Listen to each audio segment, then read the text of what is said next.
Marchas y bloqueos afectan a Guerrero, Michoacán, Oaxaca y Chiapas. Familiares despiden a la enfermera que falleció tras rescatar a varios bebés en el hospital de Coajimalpa. Director del Politécnico acepta diálogo con estudiantes.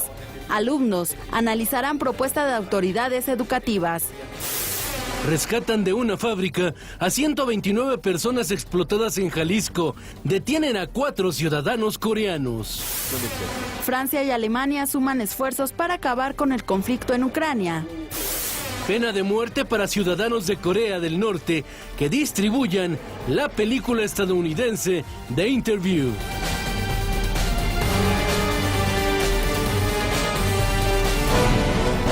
¿Qué tal? Muy buenos días, bienvenidos al Primer Café. Yo soy Ana María Salazar y en esta mesa se encuentra Raimundo Riva Palacio, Paco Abundis. Gracias por acompañarnos este viernes, que casi no hay información. Bueno, oye, a ver. A ver. Todos decimos, ¿por qué estamos tan enojados? Sí. ¿Ah? Pues la Universidad Nacional Autónoma de México sacó un informe ayer donde dice, pues todos los que dicen que están enojados pertenecen a una mayoría. 82.3% de los mexicanos dicen en esta encuesta de la UNAM que viven netamente satisfechos. Sí. El 17.5% son insatisfechos. Y 3.4%, que es donde entras tú, Ana María, nada satisfechos. Pues, entonces, 82.3%, pues no estamos mal. Bueno, a mí no me encuestaron, ¿verdad? Pero sin ofender a los presentes, pero ¿quién le crea las encuestas? Fíjate, viudos y casados son los más felices, de acuerdo con la encuesta. Divorciados, separados y madres solteras, los más infelices.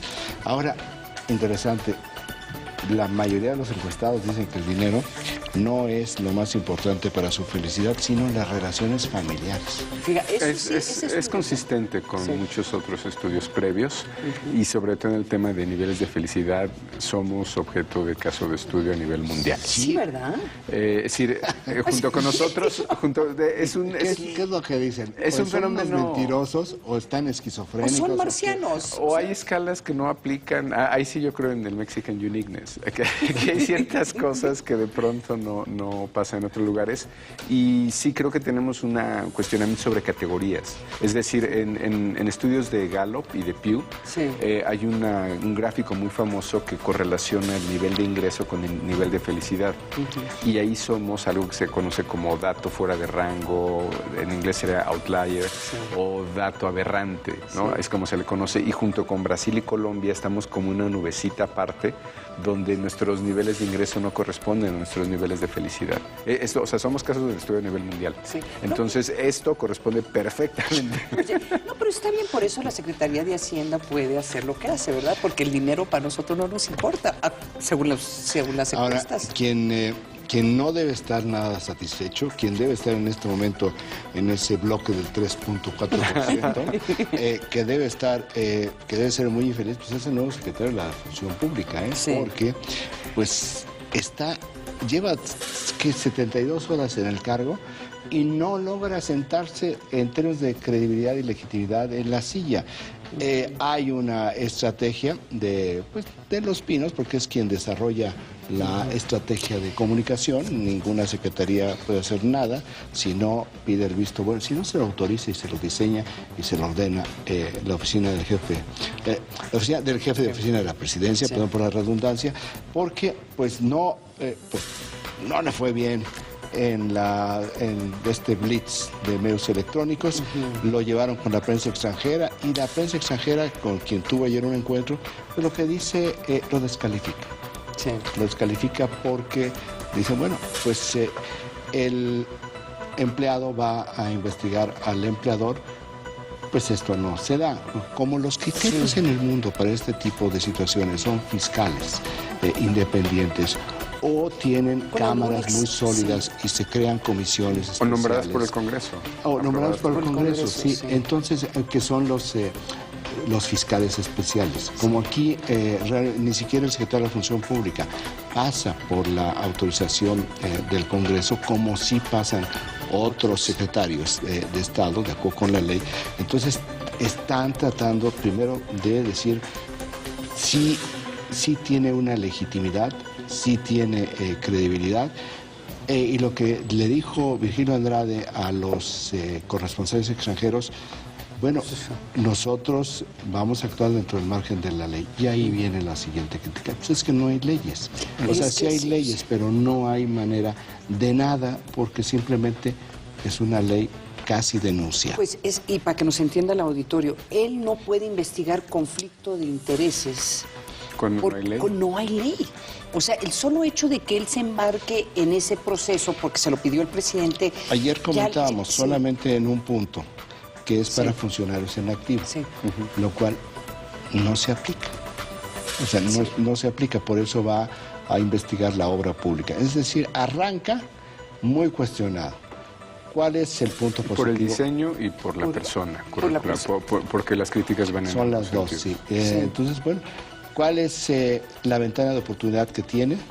Bueno, sacar una muy buena metodología sobre qué es lo que va a hacer, ser muy claro o lo en que los hace alcances. O lo que hace falta en la ley que no tiene. Y que sea una investigación que pese a las ataduras que tiene a nivel administrativo, que tenga una solidez, que se respire tal autonomía, que haya expertos independientes que digan, estoy de acuerdo en ir a trabajar porque me parece que lo que está planteando sí puede llevarnos a otro lado. Si no hace eso, pues entonces habrá nacido muerto. Ahora, bueno, pues eso es lo que tiene este nuevo tema de la Secretaría de la Función Pública, donde inclusive estaba cuestionando que ni siquiera existía porque se había desaparecido la Secretaría de la Función Pública. Ya están hablando expertos que dicen, no, tampoco porque sí tiene facultades, ¿no? Entraremos ya a la siguiente fase, pero en lugar de estar viendo metodologías e invitaciones a paneles independientes, sigue todavía luchando ante la opinión pública por sentarse en la silla. Casi 20% de las columnas trataron el tema el día de ayer. ¿Ah, sí? Bueno, fíjate. No porque esté Paco Abundis aquí, pero la empresa Parametría, de la cual Paco es director, está elaborando un balance semanal de interés en los medios. El análisis va de lunes a jueves y tiene que ver con un análisis de 6 periódicos donde se analizan 63 columnas políticas y económicas en los periódicos. Las columnas, hay que decir, sigue siendo por donde circula el grueso de la información. Entonces, si usted quiere ver qué es lo que está sucediendo, que no se aprecia, son las columnas políticas, lo que siguen siendo, diríamos, las correas de transmisión entre gobernantes y gobernados. Y de acuerdo con este análisis de Parametría, el 17.63% del interés que generó en estos diarios que tienen distribución nacional lo da el anuncio del presidente Peña Nieto y las medidas anticorrupción y el nombramiento de Virgilio Andrade como secretario de la Función Pública. Es decir, sí hay un enorme interés en el tema. Este estudio de Parametría no muestra positivos o negativos, son niveles de interés de las personas. Por ejemplo, el segundo tema, que tiene 6.3%, está de alguna manera vinculado con el primer dato, que es sobre la credibilidad del gobierno. Si lo juntamos, nos daría pues realmente 23.6%, casi una cuarta parte del interés de la opinión pública, de acuerdo a lo expresado en este segmento, que es lo que realmente leen los tomadores de decisión, tiene que ver sobre el mismo tema. La línea 12 del metro, tan espectacular en términos de ruido, toda la investigación, la presencia de Marcelo Ebrard hoy en la Cámara de Diputados, 4.7%. Todo lo que sucedió sobre la reunión en Ginebra del caso de los normalistas de Ayotzinapa, 4.7%. La democracia en México, que tiene que ver de alguna manera con lo que se vio en Ginebra, porque son reformas constitucionales, apertura, transparencia, y también tiene que ver con los dos primeros temas, 4.7%. Es decir, hay aspectos que son más abstractos, que no son asequibles, que de alguna manera se vinculan. Y candidaturas en las próximas elecciones, realmente es la candidatura en Guerrero, 4.7%. Y fíjate, en términos internacionales, lo que se dio con ISIS, 6.3%, que es igual al segundo tema de interés. Es importante eso, considerando que hay muy pocos columnistas mexicanos que estén muy dedicados a escribir y las temas alternativas políticas presentadas en Grecia y España, sobre todo España, que tiene el fenómeno de este partido Podemos, que hemos hablado muy poco de este partido, pero habrá un momento pronto para sobre hablar. Sobre todo en la comparación que se está haciendo con Morena. Por el fenómeno que hay, 4.7, es decir, igual que el número 3 de interés nacional. Es interesante para ver en qué andan. Fíjate, Coajimalpa, todos menos un periódico siguieron hablando del tema de Coajimalpa esta semana. Estamos hablando del hospital. De esta tragedia la semana pasada. Todos.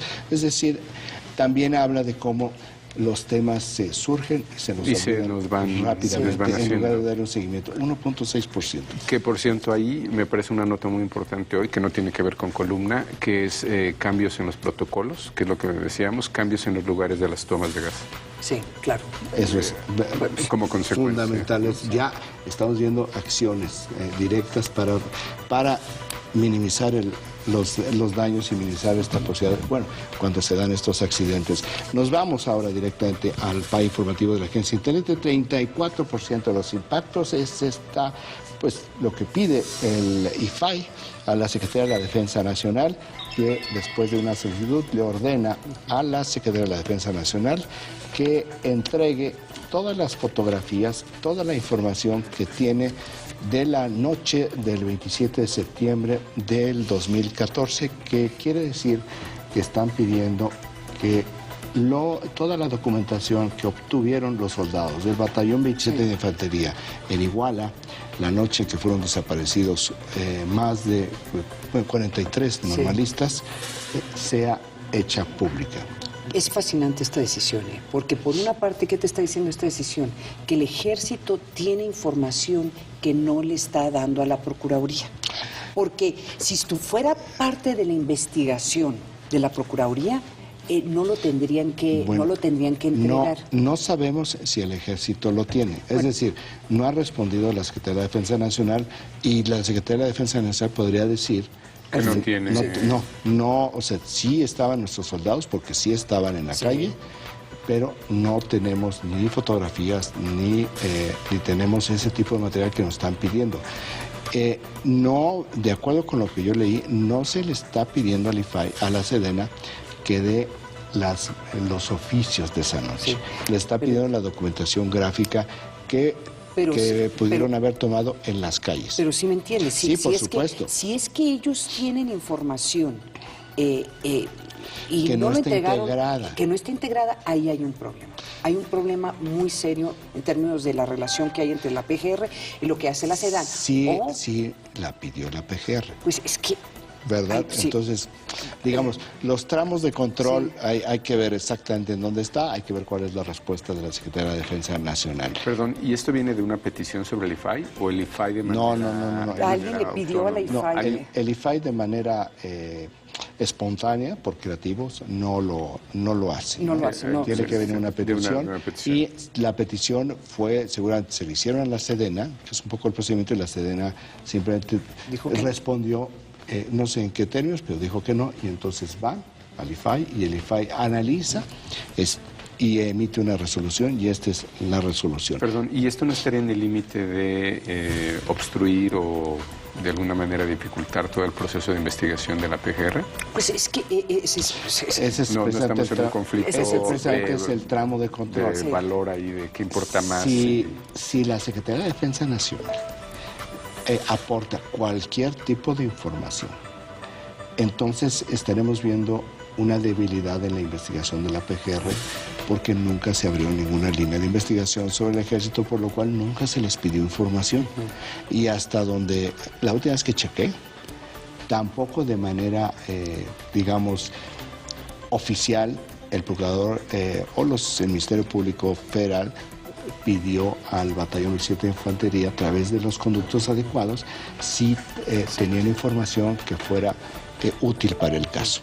Si sí tiene información la Secretaría de la Defensa Nacional, que de cualquier manera, al haber salido ellos a las calles esa noche, porque se publicó cuando impidieron la atención en una clínica privada, cuando reportaron a la autoridad que había personas heridas, es decir, sí estaban en la calle.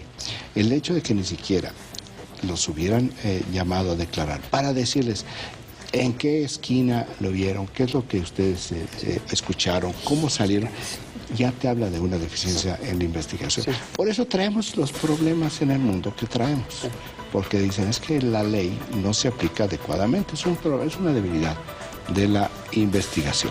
18% de los impactos, en lo que no se ven muchas debilidades en el informe de la Comisión Especial de la Cámara de Diputados sobre la línea 12 del metro, y en vísperas de que el ex jefe de gobierno del Distrito Federal tenga su derecho de audiencia en la Cámara de Diputados, que será hoy, anuncia Marcelo Ebrard que va a ir por una plurinominal por el PRD. Y se lo van... O sea, cuando escuché esa nota dije yo, a ver, después... Acuérdense las críticas que hizo Marcelo Ebrard del PRD hace, 3 meses. Entonces, ¿se lo van a dar? La memoria histórica del mexicano es de 72 horas, entonces... Bueno, y pero los políticos son acuerdos políticos, sí. ¿no? O sea, solo que en estas circunstancias se puede leer, puede tener más de una lectura. Exacto. ¿no? Ese es el problema, Es el ¿no? problema. El problema es, claro, entonces lo que quieren es darle fuero para que entonces esto no proceda. Sí, Esa es la lectura perversa que Paco no quiso decir abiertamente. Es otra, Pero, dije. o sea, digo, en Alternativa. esa encuesta de los mexicanos felices hay una parte que dice quiénes son los perversos. O tenemos uno. Aquí tenemos 2. 16% de los impactos.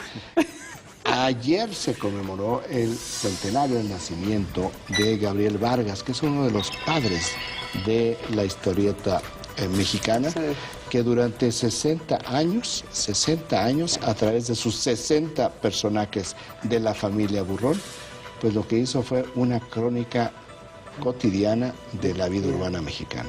100 años, hubo reconocimientos de todos lados, a nivel institucional, la Presidencia de la República hizo el reconocimiento, a nivel internacional, Google le hizo un reconocimiento y en su buscador sacó varios de los personajes de la familia Burrón. Y además creo que este año también son los 50 de Mafalda, ¿no? Ya. Son los 50 de Mafalda. Sí, me llamó la atención que siento decirte. O sea, tú estabas con el personal. Bueno, vámonos al 12% de los impactos. El Instituto Nacional Electoral ya va a defender la democracia. El mensaje, no subliminal, el interlineado es guerrero.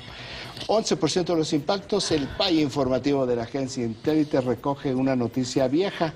¿Te acuerdas que hablaba yo de los 72 horas de la memoria histórica? Sí. Porque Andrés Manuel López Obrador dijo el fin de semana pasado que iba a ir por la presidencia de la República en el 2018 y dijo la tercera es la vencida. Pues por aquello de que no lo escucharon, hoy es 11% de los impactos.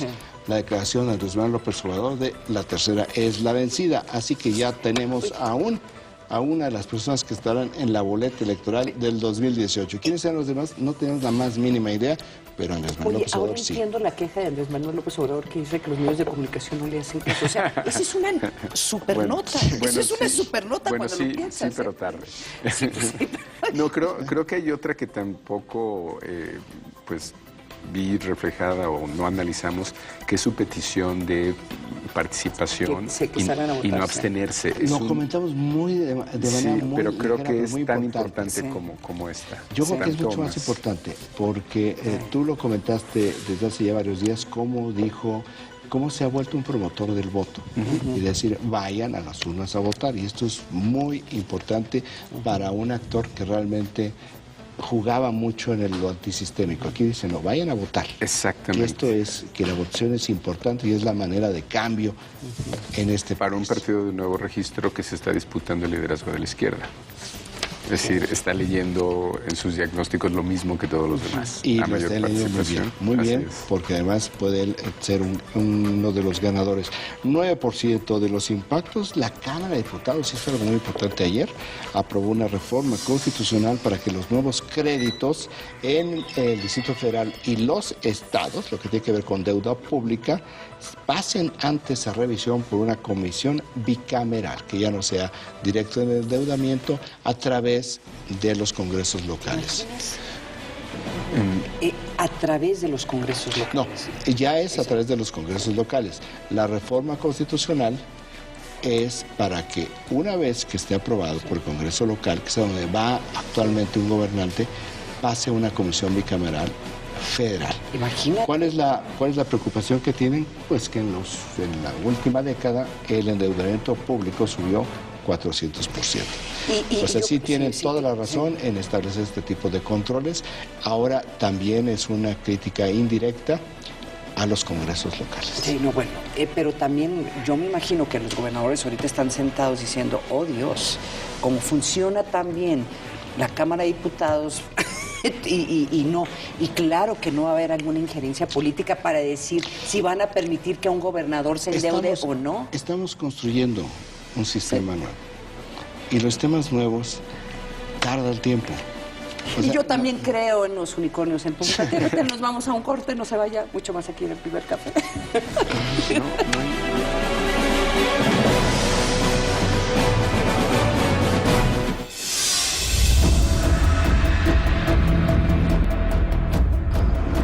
Cada año, digamos que se va desapareciendo como el 15% de la selva.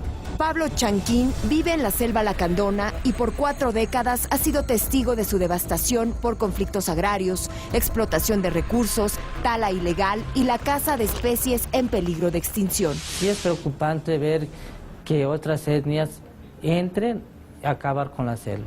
La selva lacandona comprende un territorio de casi 2 millones de hectáreas, entre los municipios de Las Margaritas, Altamirano, Ocosingo y Palenque, al sur de Chiapas. Si no hay una orden, todos quieren invadir la selva. Entonces, de esa manera, si hay invasiones, se va a acabar la selva de aquí a unos 5 o 10 años. Este territorio enfrenta una disputa desde la década de los 70. En 1972, el gobierno federal entregó 600,000 hectáreas de la selva a 66 familias lacandonas, en una región donde habitaban etnias tzetzales y choles. Es muy grave decirlo porque pues el año pasado teníamos un conflicto con otras comunidades que quieren regularizar 3 poblados que se encuentran en el área de Montes Azules. Viven alrededor las otras etnias que son tzeltales y choles, que ellos año con año provocan el incendio y tumban la selva para la agricultura. Actualmente están en riesgo más de 70 especies de mamíferos, 300 tipos de aves y reptiles. A eso se suma otro problema, la caza de especies endémicas. No nos respetan cuando tenemos el propio límite interno con tzeltales y choles. Estamos defendiendo siempre y ellos se internan con grupos de cazadores de 15, 20 personas. Y no es preocupante porque cada vez que hacemos el recorrido vemos un grupo de cazadores. La tala ilegal de maderas, principalmente de la conocida como corazón azul, apreciada por su dureza, reduce el número de hectáreas de la selva. Los tablones de estos árboles son comprados a los ejidatarios para sacarlos de forma clandestina y enviarlos a China. Ante esta amenaza, han surgido organizaciones que trabajan a favor de la conservación de la selva lacandona. Proyecto 40.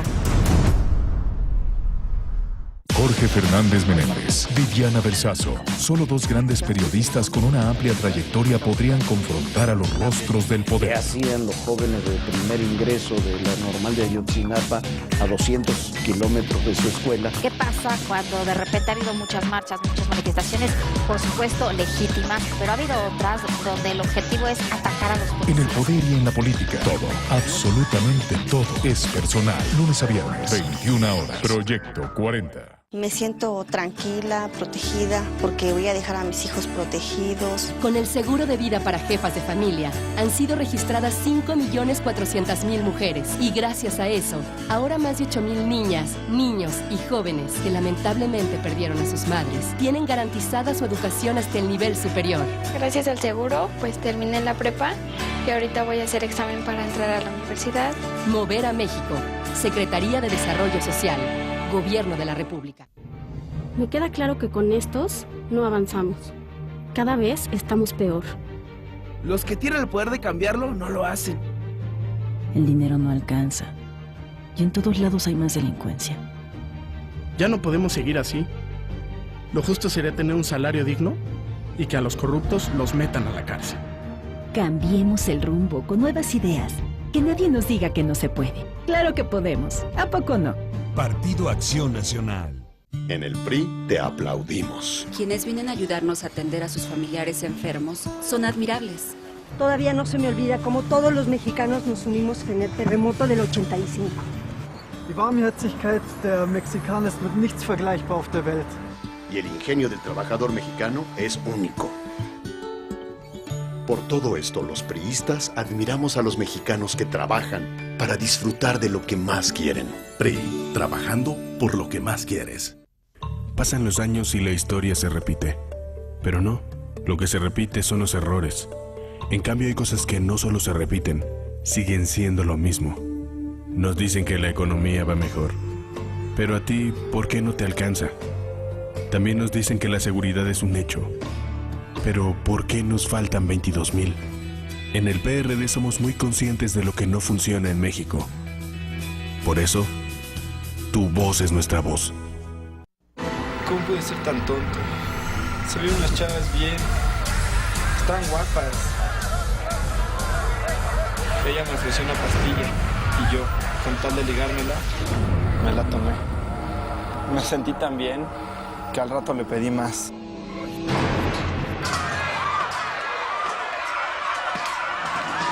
Eché a perder mi vida por tomar drogas. Vive. Fundación Azteca. ¿Para qué ponen eso? Es una medida muy sensata. El segundo levantamiento ya viene. Lean su Biblia. ¿Cómo tomas la sangre azul? Se inhala. Hazlo, hazlo, hazlo, hazlo, hazlo, hazlo, hazlo. Los muertos reclamarán un lugar en la tierra y no tendrán piedad. In the Flesh. Segunda temporada. Jueves 22:30 horas. Proyecto 40.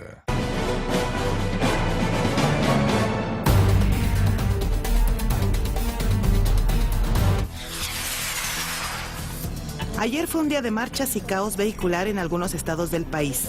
En el marco de la conmemoración del Día de la Promulgación de la Constitución Mexicana, maestros, padres de familia de normalistas y organizaciones sociales realizaron movilizaciones en Guerrero, Michoacán y Chiapas.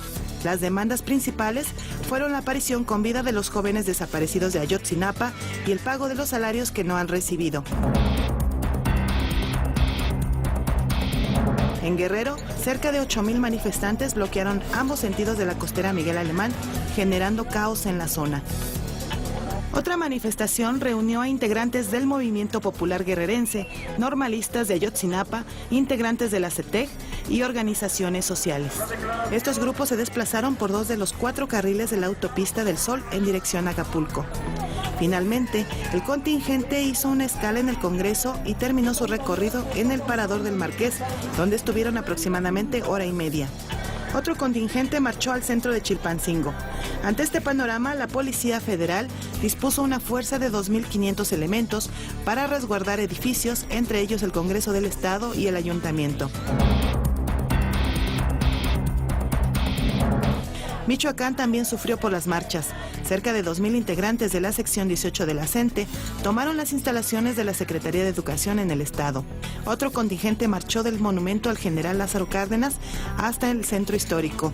Ahí realizaron un plantón frente al Congreso Estatal. Exigieron mejores condiciones laborales y la solución del caso Iguala. Chiapas fue otro punto de las protestas magisteriales. Afiliados a las secciones 7 y 40 del CENTE en Chiapas, bloquearon el Congreso Estatal en rechazo a la reforma educativa y sus leyes secundarias. También se refirieron al caso Ayotzinapa. Aunque la protesta fue pacífica, el caos vial no se pudo evitar. Las calles cercanas al Congreso estuvieron cerradas.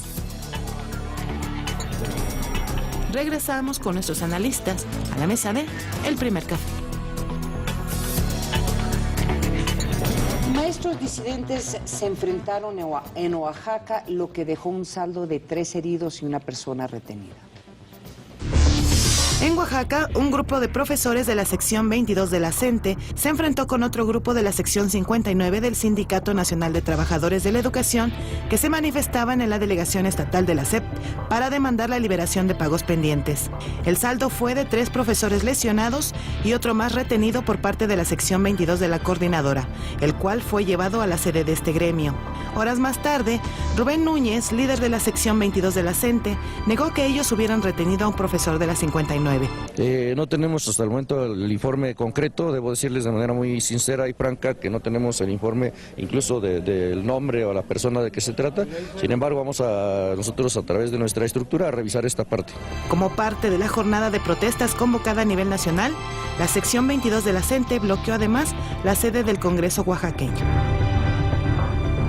Regresamos con nuestros analistas a la mesa de El Primer Café.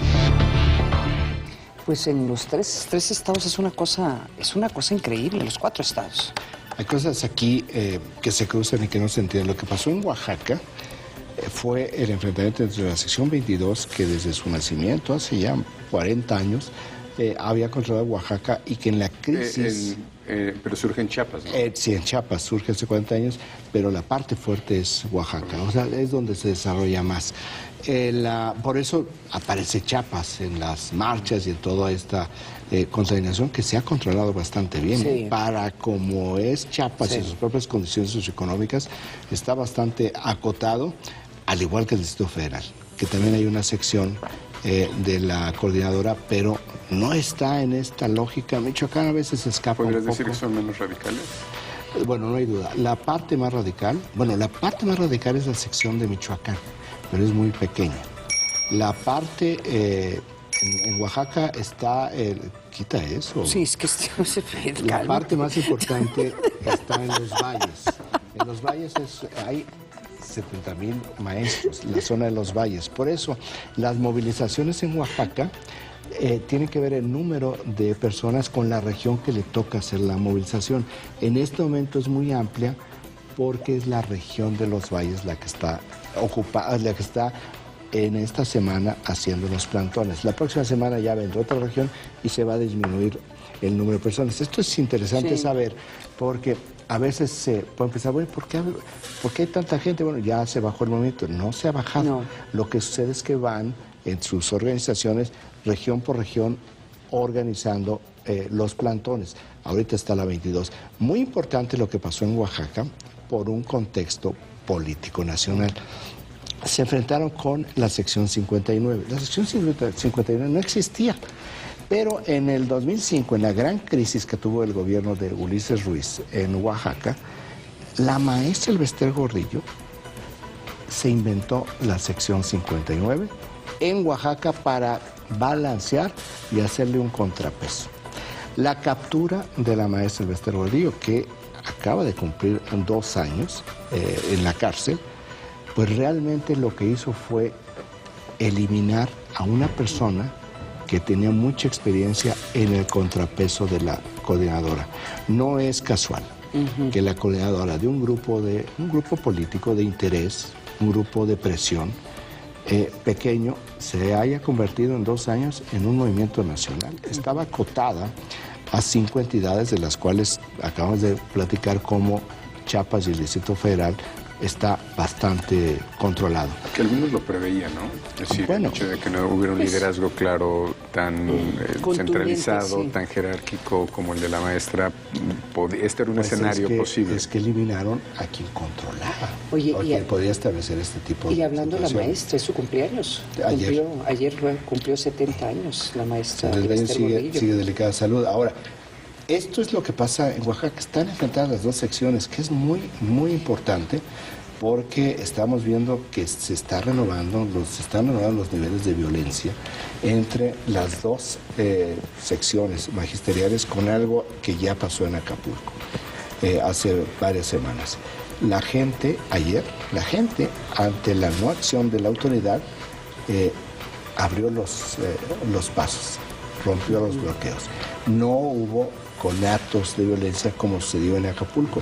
En Acapulco, cuando estaban registrando para la credencialización del INE, hubo una situación tensa y los maestros se replegaron. Aquí tampoco enfrentaron, pero ya estamos llegando a los niveles en los cuales la gente dice, se acabó ya. No es el caso de Guerrero. El caso de Guerrero, se juntan las diferentes secciones, la del Sindicato Nacional y la de la Coordinadora, que es disidencia magisterial, porque no les pagaron 11,000 plazas que están cuestionadas. El gobernador dijo ayer que hoy les iban a pagar. No sabemos si el gobernador Rogelio Ortega lo dijo por una inspiración divina o porque ya recibió una información por parte del subsecretario de Gobernación, Luis Miranda, que es el que lleva estos asuntos de la coordinadora, para decirle se va a depositar el dinero. No lo sabemos, no sabemos si la Secretaría de Hacienda ya le entregó los recursos a la Secretaría de Educación Pública y si la Secretaría de Educación Pública los transfirió al gobierno del Estado para que se pueda. Ahora, ambas movilizaciones tienen que ver finalmente con estar en contra de la reforma educativa. Exacto.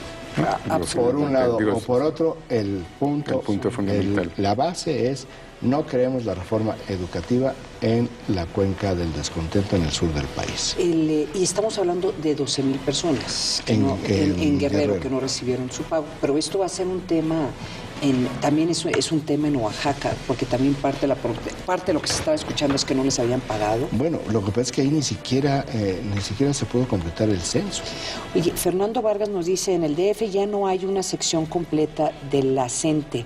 En la sección 9 hay presencia importante, pero la dirigencia es del CENTE. Excelente aclaración. Es de Fernando, nos comenta Fernando Vargas. Pero lo que sí creo es que viendo... Apaga eso.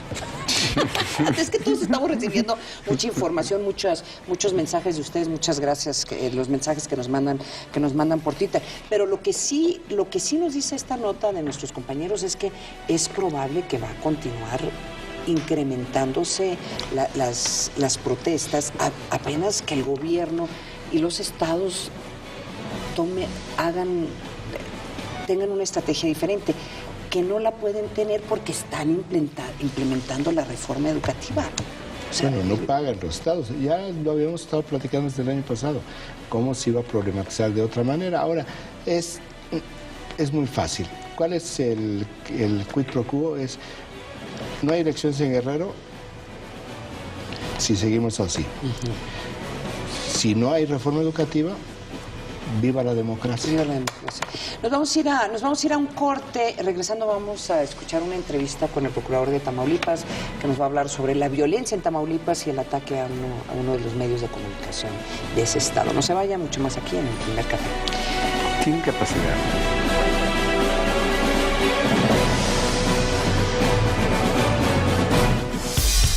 Plantel Azteca abre sus puertas para los alumnos de primero de secundaria que busquen una educación de excelencia. Hoy es el último día para la entrega de solicitudes de ingreso a esta escuela de alto rendimiento. La cita es de 9 de la mañana a 5 de la tarde en las instalaciones de Plantel Azteca, ubicadas en Acueducto de Guadalupe, número 25, en la colonia Santa Isabel Tola de la delegación Gustavo Amadero. Solo necesitas llevar una copia de la CURP del aspirante y tener promedio mínimo de 9 en nivel primaria. No te pierdas la oportunidad de pertenecer a la institución que desde 1997 ofrece grandes oportunidades para los jóvenes.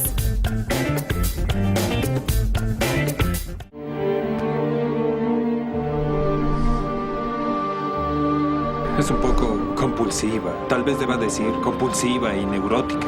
La vida es cine presenta. ¿Crees que el sexo curará a María? El éxtasis cura al inconsciente.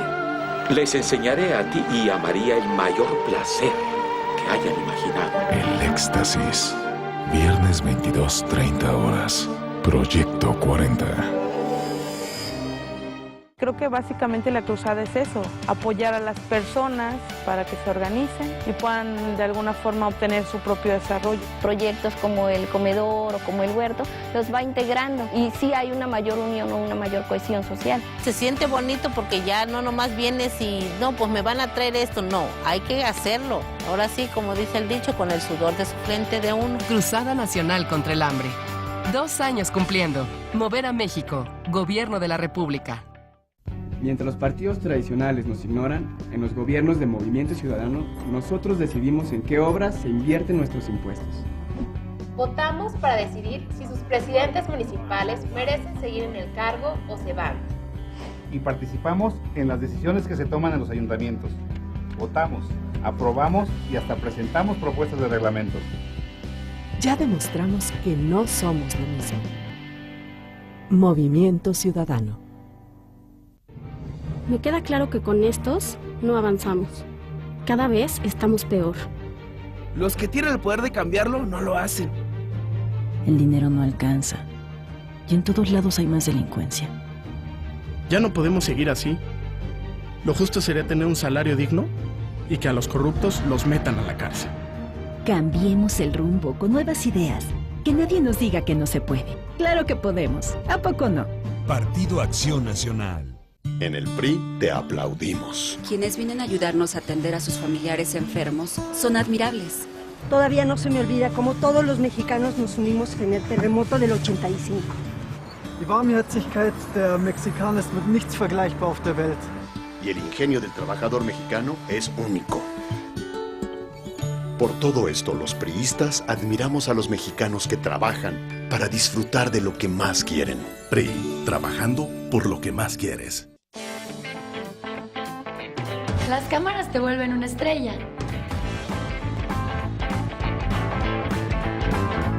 Leer te ayuda a alcanzarlas como nadie más lo ha hecho. Lo que importa está en tu cabeza.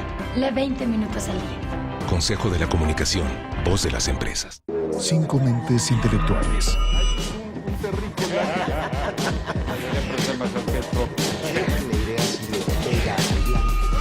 5 puntos de vista distintos. No nos clavemos en la textura de que 3 más 2 es igual a 5. En el futuro lo veo más técnico que el presente. Un mismo fin. Debatir. Bienvenidos a su programa Reporte Reven. En este programa el propósito es cuestionar. Viernes 21:45 horas. Proyecto 40. Gracias por continuar con nosotros aquí en El Primer Café. Mire, durante la semana le hemos dado cuenta de la violencia que se ha vivido en estos últimos días en el estado de Tamaulipas. Al respecto, aquí mi compañero Raimundo Riva Palacio habló con el procurador de la entidad, Ismael Quintanilla. El funcionario comentó sobre los hechos violentos que se registraron desde el pasado domingo. También se refirió al caso del secuestro y liberación del director del diario El Mañana, que se publica en Matamoros y que dirige Enrique Juárez Torres. Veamos. Procurador, muy buenas noches y directamente muchas gracias por tomarnos la llamada. Buenas noches, Raimundo, estoy a sus órdenes. Procurador, platíquenos un poco en un recuento de qué es lo que ha sucedido en los últimos 4 o 5 días en Tamaulipas y si podemos entender cuál es la razón por la que después de estar en una situación desde nuestro punto de vista y nuestra información en relativa calma, pues se calentó mucho Matamoros, se calentó Reynosa, se calentó esa zona del estado. Sí, bueno, efectivamente, como dice usted, nosotros teníamos pues ya varios días con calma, con tranquilidad, con vigilancia, y bueno, pues lamentablemente se dan este tipo de cuestiones que se conjugan varios factores, como es precisamente con motivo del patrullaje, del trabajo que realizan las corporaciones en las carreteras y en las calles, pues se dieron coincidentemente estos hechos desde el domingo por la tarde y luego el martes también durante el día. Y combinado también con algunas situaciones de ahí de bloqueos en Matamoros y un artefacto que fue encontrado que generó más alarma de la que esperábamos, porque se encontró pues ahí en frente de la presidencia municipal, pero era un artefacto inservible que con una granada oxidada que no tenía, no era un riesgo, pero sin embargo generó esa alarma. Acudieron las corporaciones, se tomaron todas las medidas necesarias para evitar cualquier situación de riesgo, y bueno, todo eso generó pues esta situación que vivimos en días pasados. Esto, como le digo, sucedió el martes. Afortunadamente ya lo que fue el día de ayer y de hoy pues ha estado tranquilo de nuevo. Sin embargo, nos echa a perder pues el trabajo de todos los días anteriores que hemos estado trabajando para que haya tranquilidad, ¿verdad? Pero bueno, lamentablemente nos suceden estas cosas. Procurador, ¿tenemos alguna idea ya clara del por qué se descompone esto de la nada? Sí, resulta de lo que hemos venido comentando, algunos reacomodos que tienen los grupos por ahí delincuenciales, en las que primero se empieza a rumorar que va a haber enfrentamiento entre ellos, se intensifica el patrullaje y la vigilancia. Como en días pasados, semanas anteriores, hemos estado trabajando intensamente las áreas del gobierno federal y del estado, y pues se han desmantelado bandas de delincuentes, se han detenido cabezas de grupos delincuenciales, y entonces entre ellos empiezan a ajustarse y querer pues encontrar los liderazgos, y es como empiezan a salir y bueno, se topan con nuestras corporaciones que andan vigilando, y es como se dio esta situación.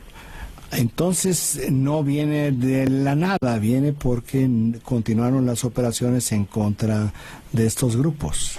Sí, mire, es una respuesta.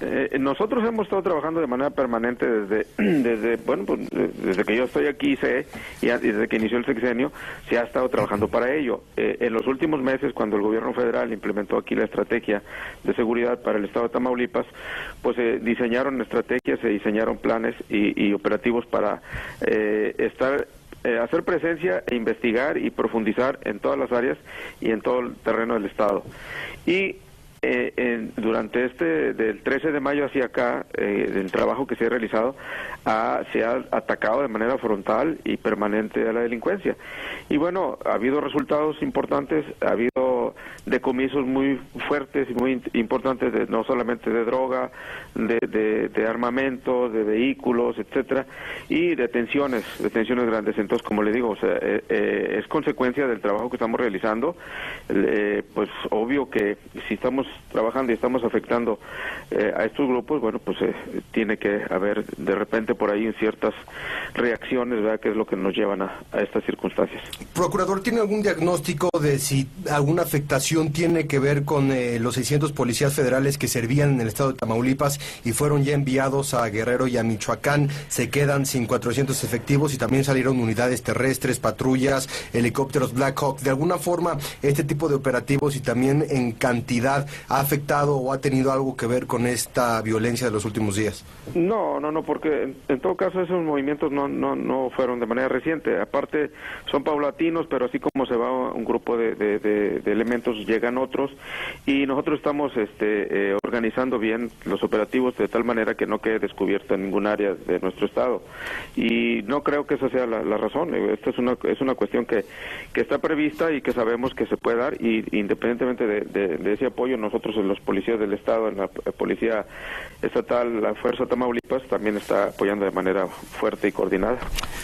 Procurador, hoy nos enteramos por el artículo, el editorial del periódico El Mañana de Matamoros, que fue secuestrado unas cuantas horas su director, y que fue golpeado, amenazado y que fue puesto en libertad. ¿Ustedes ya recibieron pues la denuncia por parte del periódico El Mañana o de parte del director? Sí, el día de ayer el director del periódico en Reynosa se contactó acá con el secretario general de gobierno, y nosotros como Procuraduría acudimos en apoyo de ellos, platicamos, entrevistamos con ellos y estamos atendiendo esta situación. ¿Ustedes tienen ya líneas de investigación, hipótesis sobre lo que sucedió? Sí, nos han pasado datos ellos, nos han pasado información, y sobre ese tenor vamos a trabajar. ¿Nos podría compartir algo de lo que ellos consideren que publicaron, sin entrar en detalles, que esto fue consecuencia de aquello? Sí, es consecuencia. Ellos están haciendo su labor de libertad de expresión y publicando las notas y las noticias conforme las captan, y tal parece que eso molestó a alguien, ¿verdad? Y por ahí viene la situación. ¿Qué grupo es el que predomina en esa zona? Bueno, en la zona de la frontera de es que están como muy peleados todos contra todos, ¿verdad? Sí, de hecho, el cártel del Golfo es el que está ahí predominando, ¿verdad? Y sí se sabe que hay grupos fragmentados ahí, o de ese grupo se ha fragmentado y son de alguna manera que están peleando entre ellos. Y sí tienen más o menos claros que es por lo que publicaron y no una provocación para que ustedes se metan en este tema a perseguir a uno de los cárteles. Mire, como le digo, el trabajo de nosotros ha sido permanente y no es de ahorita. El trabajo ha sido de todos los días y estamos más allá de esta agresión contra este medio, atendemos todas las situaciones cuando se nos da a conocer de manera oficial, y no es propiamente que sea una cuestión específica, sino que el trabajo es de manera permanente y en todos los sentidos, y cuando se nos pone en conocimiento los hechos. Procurador, le agradecemos mucho que nos haya tomado esta llamada y que nos informe pues de lo que está sucediendo en Tamaulipas en este momento. Muy amable. Estoy a sus órdenes, Raimundo, que esté muy bien. Muchas gracias, el procurador Ismael Quintanilla, procurador de Tamaulipas. Oye, por lo menos tenemos, muy interesante la entrevista, tenemos una idea de lo que está sucediendo, porque sí ha incrementado dramáticamente, por lo menos la violencia visible, porque hay que decirlo, también hay mucha violencia en Tamaulipas que tampoco se está reportando, y después de ver lo que le pasó al compañero de este diario, también es un recordatorio que es casi imposible informar lo que está pasando en Tamaulipas. Sí, es importante, pero tenemos una enorme confusión como de la nada, aparentemente, a que vemos que esto es resultado de que no dejó de haber operativos. O habla tal vez de lo frágil de los equilibrios, ¿no? Es decir, cómo de pronto pues no tener eventos en mucho tiempo, pero eso no significa que la situación se haya. Una nota que está cobrando mucha importancia y que no hemos comentado son los 61 cadáveres en el crematorio abandonado de Acapulco, que yo creo que llama mucho la atención porque es un lugar relativamente céntrico. Sí. Y bueno, por el número de cadáveres y porque creo que apenas tiene un año. O sea, tú sabes que esta nota, te lo estoy diciendo, le va a dar la vuelta al mundo. 1, porque son 61 cadáveres. Son muchos. 2, porque es Guerrero. Y 3, porque es Acapulco. Es un caso extraño. Este es un crematorio oficial registrado. Estos 61 cuerpos fueron encontrados no quemados, sino apilados con cal, que es lo que se utiliza para la no descomposición de los cuerpos. No sabemos nada al respecto. Una de las hipótesis que tienen las autoridades en Guerrero en este momento es que pudiera haber sido un fraude, o sea, nada vinculado con todo lo que podamos estar pensando y con lo que va a pensar el mundo, sino, dice, una línea de investigación que está haciendo es si hay personas que pagaron porque se cremara a sus familiares y simplemente les cobraron sin hacerlo. No lo sabemos, 61 cuerpos son muchísimos. Pero entonces sale más barato. No, o sea, no. ¿Sí lo que yo digo es una línea de investigación, no sabemos de nada. Pero huele también, y perdone que use esa mala palabra, expresión para huele este tema. Una mala expresión. A crimen organizado. ¿No te da la sensación? Pues no sé, sí. No sé. Ojalá sea lo que dices. Yo prefiero esperar. En cualquier caso, terribles imágenes e información. Sí. Oigan, y tenemos una información de último momento. Se informa que murió Jorge Luis Tinoco, el camillero de 27 años, quien resultó herido en la explosión del Hospital Materno Infantil de Coajimalpa. Él ha sido reconocido por sus actos heroicos en rescatar a varios infantes que estaban dentro de este hospital. Con su fallecimiento suman ya 5 las víctimas de este accidente, y de veras, la Virgen María, la Virgen de Guadalupe, alguien quiere a México, de veras. El hecho de que no hayan muerto más personas, considerando lo que pasó, y además de que estaban hablando de personas, es un hospital, o sea, si tú estás en el hospital o trabajas ahí o estás enfermo o estás recuperándote de algo, estamos hablando es una cosa increíble. De algunos actos de heroísmo, el Sí. camillero, la enfermera Mónica Horta, sí. O sea, realmente De estas 5 muertes, 2 son por su responsabilidad. Sí, por ser héroes. Por ser. Excepcional la gente, como en momentos de crisis, donde hay muchos que caminan al revés, fueron a hacer lo que seguramente nunca esperaban haber hecho, ¿no?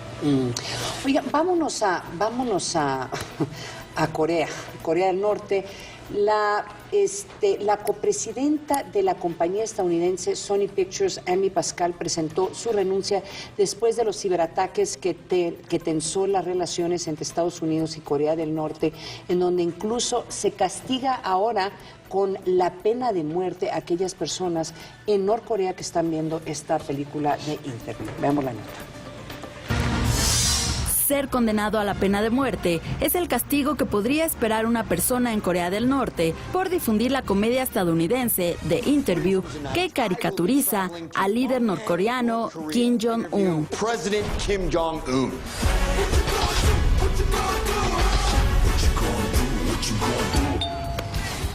De acuerdo al portal Daily NK, autoridades del gobernante Partido de los Trabajadores declararon en una conferencia que quien sea sorprendido visualizando un filme de Estados Unidos será enviado a un campo de trabajo, mientras que aquellos que lo divulguen podrían perder la vida.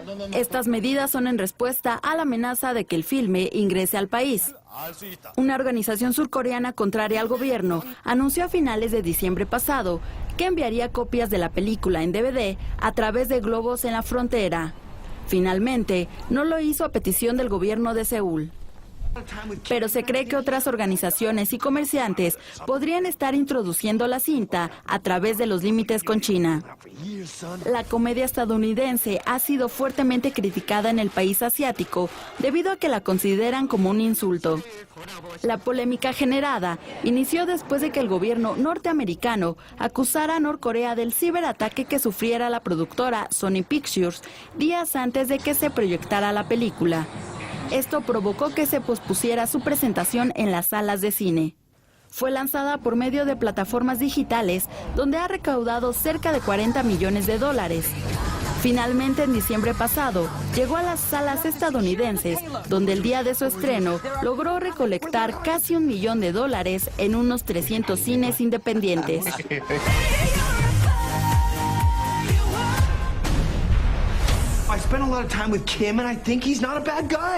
Regresamos con nuestros analistas a la mesa de El Primer Café.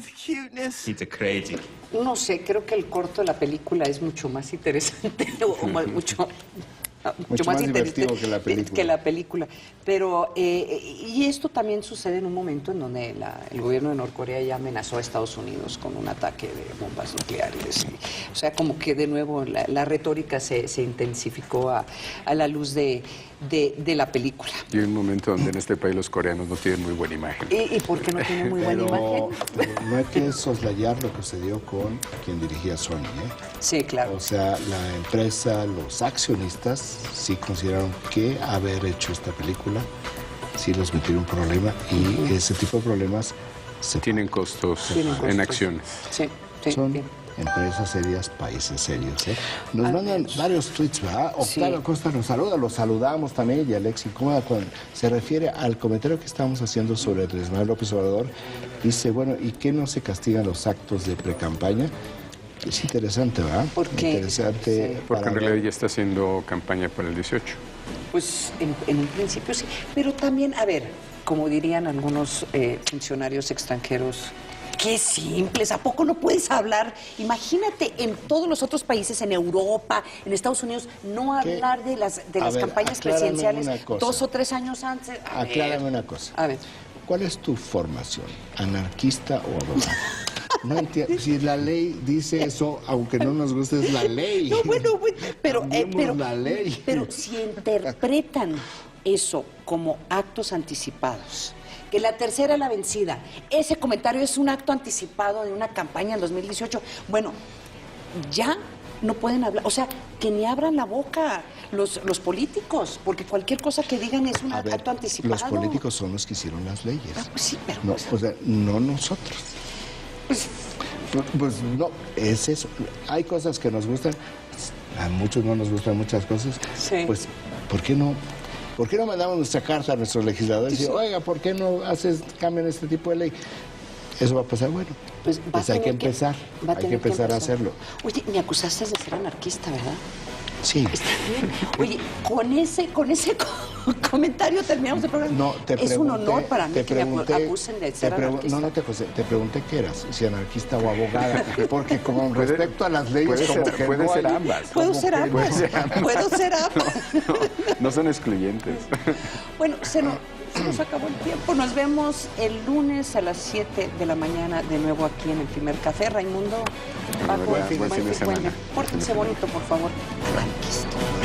No, yo no, pues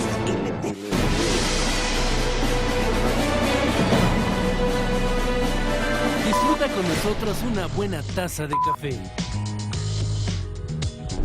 Uno casi puede predecir que va a aumentar en los homicidios y la violencia. Que allí estaba también hospedado un líder del cártel del Golfo. Realmente iban sobre él. Nuestra cifra negra en periodos vacacionales, si bien ha bajado, no deja de ser significativa. El debate internacional entre Occidente está precisamente basado sobre el tema de la inequidad de ingresos. Mejor debate y un sofisticado análisis. Con la información de primera mano, la degustamos con una buena taza del Primer Café.